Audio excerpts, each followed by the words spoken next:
Okay, Devanya, let's take a look at what you've got here. Let's take a look at your piece of persuasive writing. Before I tell you what I liked about it, you tell me, what do you like about this piece? What were you trying to do here?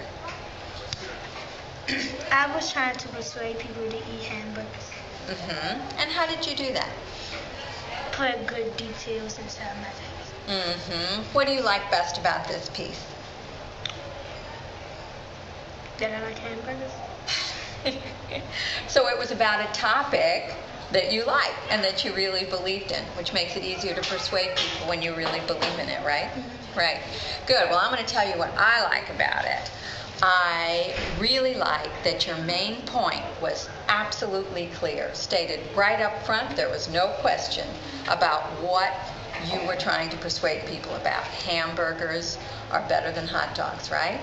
And your organization was excellent. You listed your supporting evidence in a very organized, clear way, and you used these transitional phrases. First of all, lastly, if you get in the habit of using these phrases, you can use this all through your life when you write, because it's really helpful to the reader to have phrases like that, don't you think?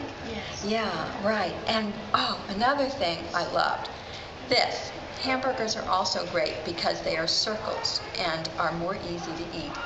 I never thought of that. That's a very original idea, and I really like that you included that.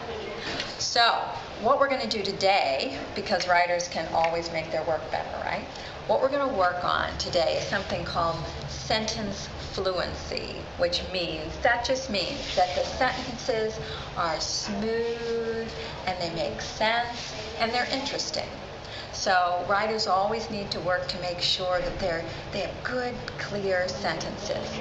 So we're going to work just on this one paragraph here. Now, here's one strategy that writers can use, and you can always use this. I use this with my writing all the time. Read it out loud and hear how it sounds. So I'd like you to read this paragraph out loud. Also, first of all, there are so many things to put on your hamburger. Ketchup and mustard on your burger. I think I can tell from the way you read that yeah, it wasn't as smooth as it could have been, right? And you really hear that when you read it out loud. So you're going to work on making this paragraph smoother and have a more interesting start. Sometimes we have to use the word there are, there is, but it's not the most interesting way to start. So here's a strategy that you can use. Try different ways of, excuse me, could you please close the door and have a seat? One thing you can try is exercise your sentence writing ability by trying to start a sentence in different ways. So I've given you some sentence prompts here, some beginnings. Now, we want to keep the first of all, because I love that transitional phrase. That really helps a lot. So keep the first of all, but here's 3 different ways you could continue there.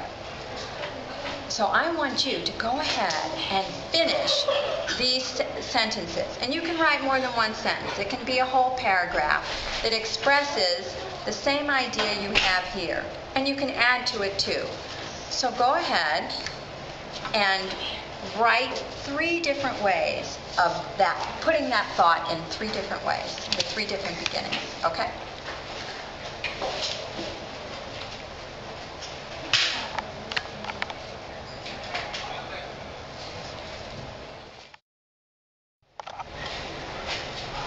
Okay, let's see what you've got. Okay, read these for me. You can put many things on a burger: ketchup and mustard. A hamburger is good with ketchup and mustard.